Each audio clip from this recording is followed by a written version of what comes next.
Ano po ba ang nangyari, Nay? Ikwento niyo po sa amin. Ako po, taga-Kainta lang. Yes, ma'am. Itong aking apo, taga-Surigao. Nagbiyahe siya ng 3 gabi, 3 araw. Nakasakay sa van. Pinabiyahe ng lolo papunta dito sa Kainta. Na mag-isa po? Na mag-isa.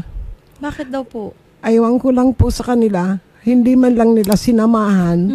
Nagtiwala po sila doon sa kakilala nila ang may-ari ng van. Ngayon po, nung dumating sa amin, mag-aalas 3 na ng hapon. Ang sabi ng may-ari ng van, pinuntahan yung anak ko sa bahay dahil ako wala nung time na yon. Nasa Kalawan, Laguna ako. Sinabi na, Ambi, yung pamangkin mo nandyan sa van. Sabi naman itong pamangkin ng anak ko, sinong pamangkin? Sabi niya. Yung anak ni Ika. Nagulat yung anak ko.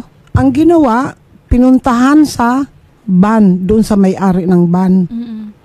Pagdating doon, nakalugmok daw sa isang tabi at hindi makakilos, hindi makalakad at dahilan sa sugat sa paan, laki-laki ng buto talaga.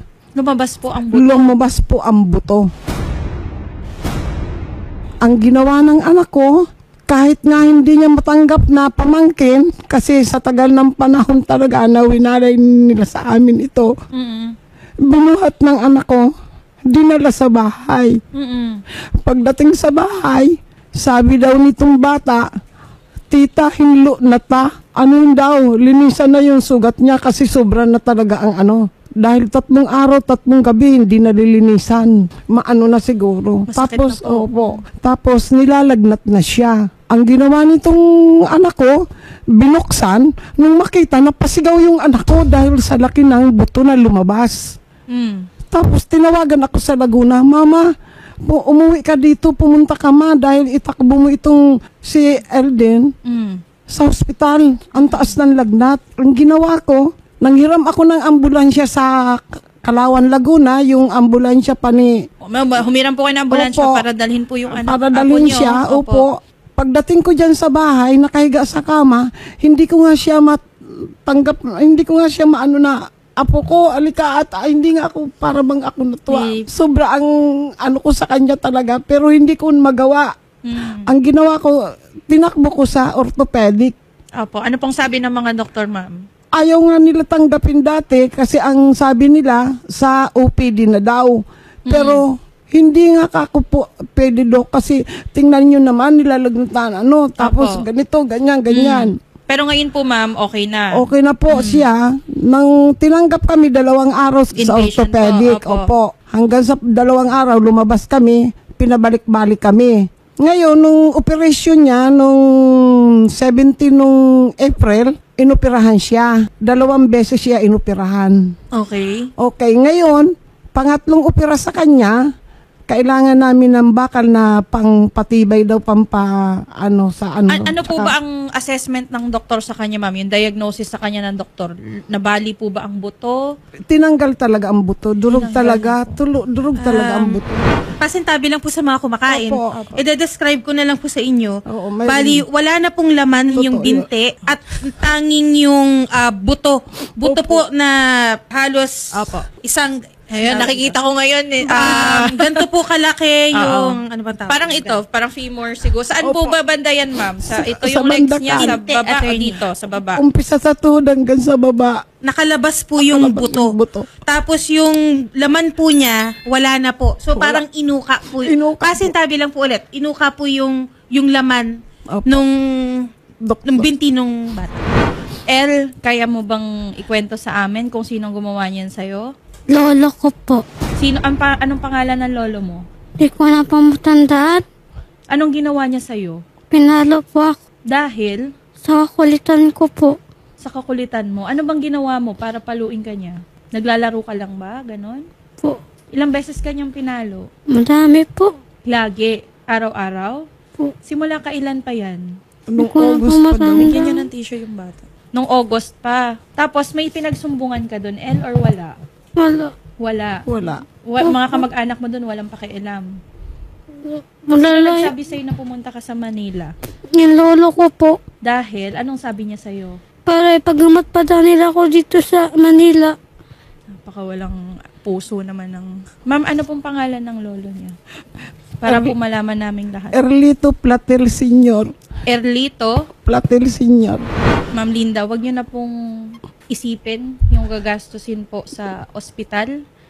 Kami na pong bahala sa gamot ni El, pati po yung kung kailangan pa po ng isa pa pong operasyon sa orthopedic. Opo. Kami na pong bahala dun, ma'am. Sasagutin na rin po namin yung kung kailangan po ng iba pang gasa o kung ano pa pong medical na pangangailangan po ni El. ACT-CIS party list na po ang bahala dun, Opo. ma'am. Sasagutin na po ni Kong Jocelyn Tulfo yun, ma'am. Okay na yan, ma'am. Ha? Yung doon po sa bakal, pag-usapan natin, ma'am, kung magkano po yung kakailanganin para sa bakal, saan po bibilhin? Ako po, yung bakal, niresitahan ako ni doktora sa Malabon, pinapupunta na ako doon. Pupunta ako bukas sa Malabon at saka sa PGH.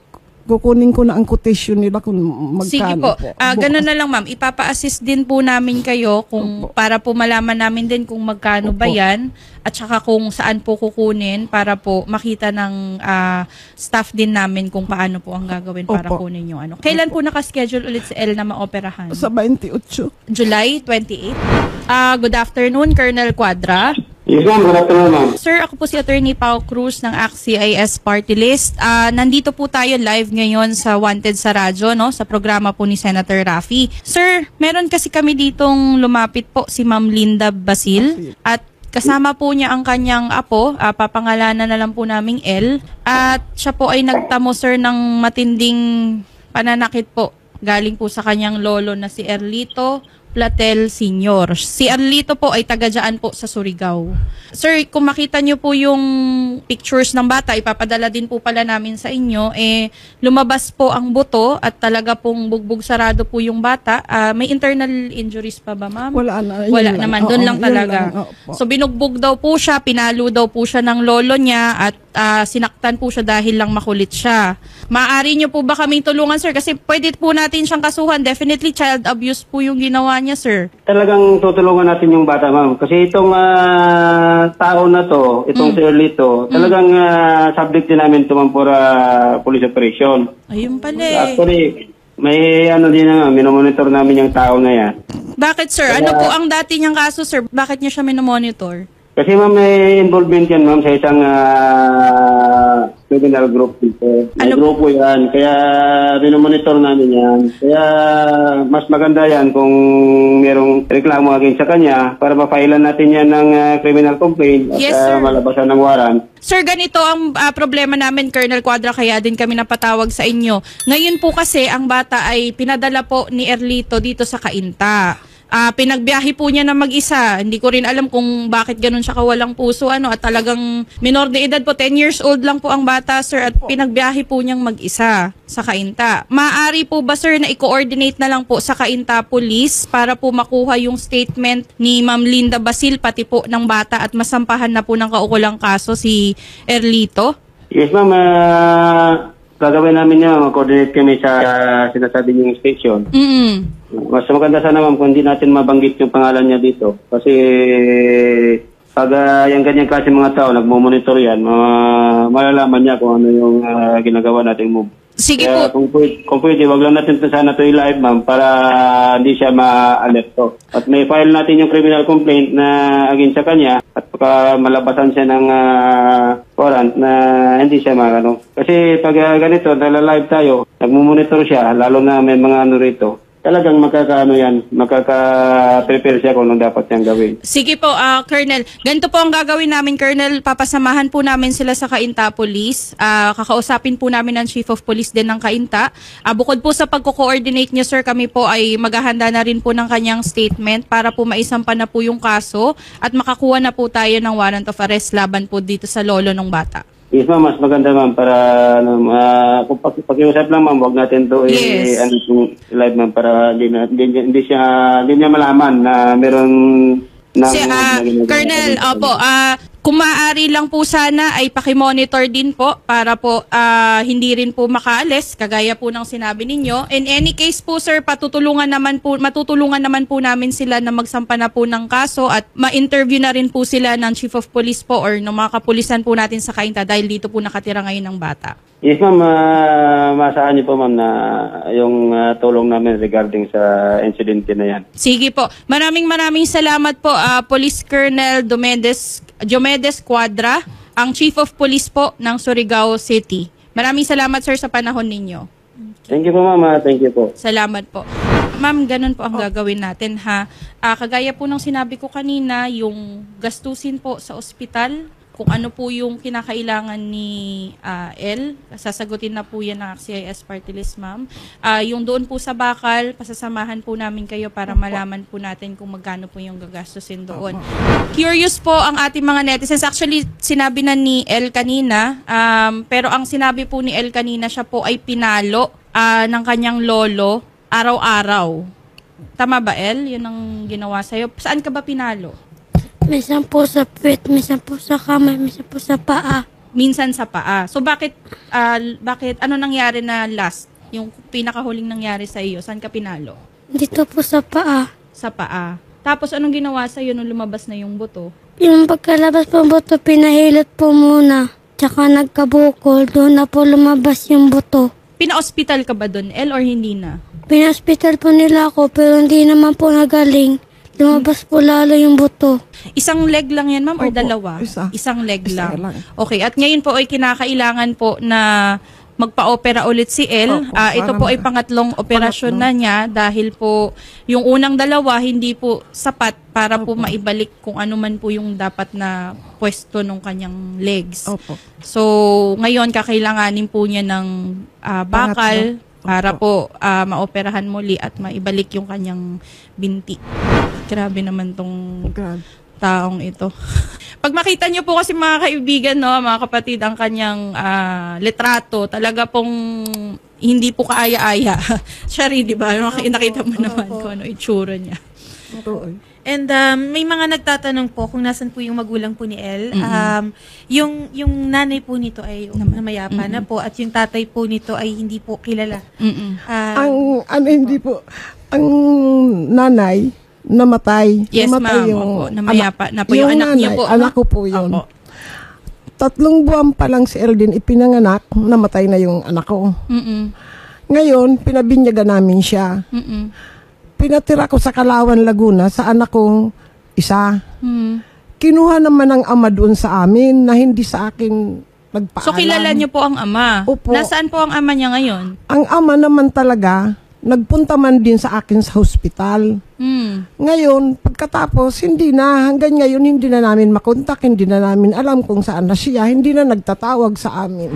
Nay, kung makakausap mo ang kanyang tatay ngayon, at total nandito po kayo sa Wanted sa Radyo, baka po maaari nyo po siyang kausapin at ipahatid po ang mensahe nyo para sa kanyang anak. Doon.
Ma'am, kagaya po ng sinabi ko kanina, kami na po ang bahala sa... Marami pong salamat sa inyo.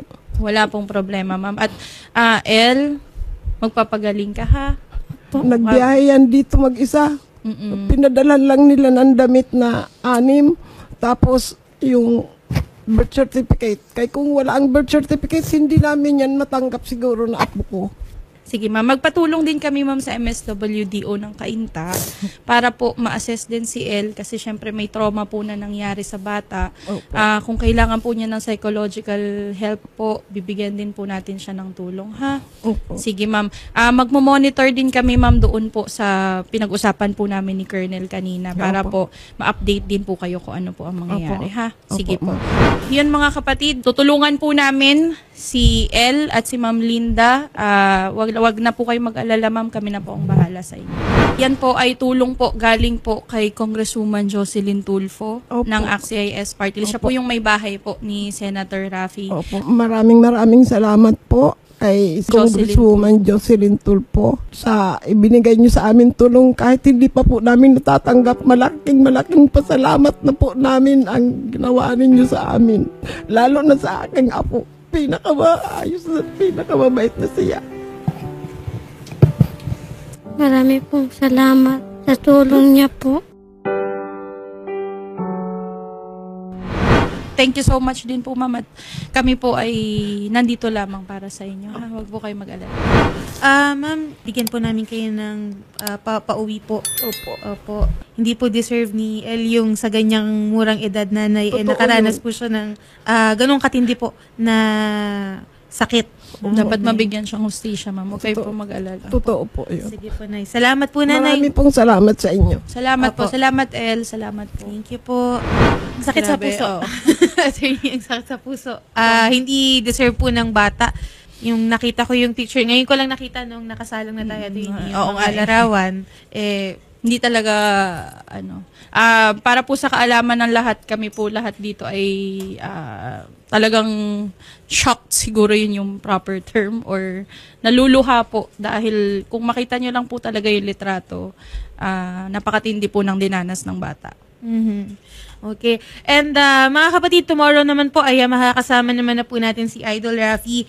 At yung kay El, ACT-CIS po ang tutulong po kay El, and kung meron man maitulong po, syempre, tulungan naman po lagi ang RTIA, ang Senate Office, ang RTIA, and ang office po ni Congresswoman Jocelyn Tulfo. Lahat po ibibigay po namin kay El, lahat po ng kailangan niyang tulong, ibibigay po natin. Okay? Yung tinanggal ng laman yan, tinapal dyan. Tinanggal yan, kaya laman dyan.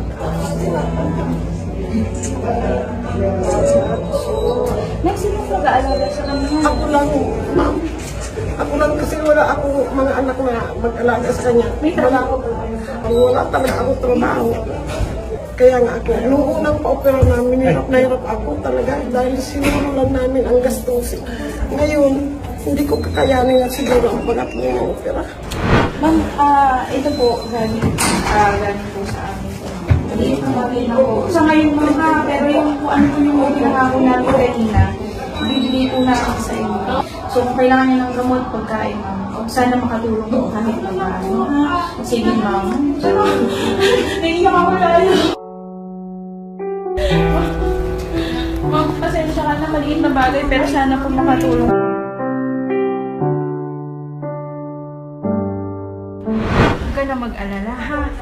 Huwag ka na din matakot doon sa lolo mo. Kami nang bahala, ha?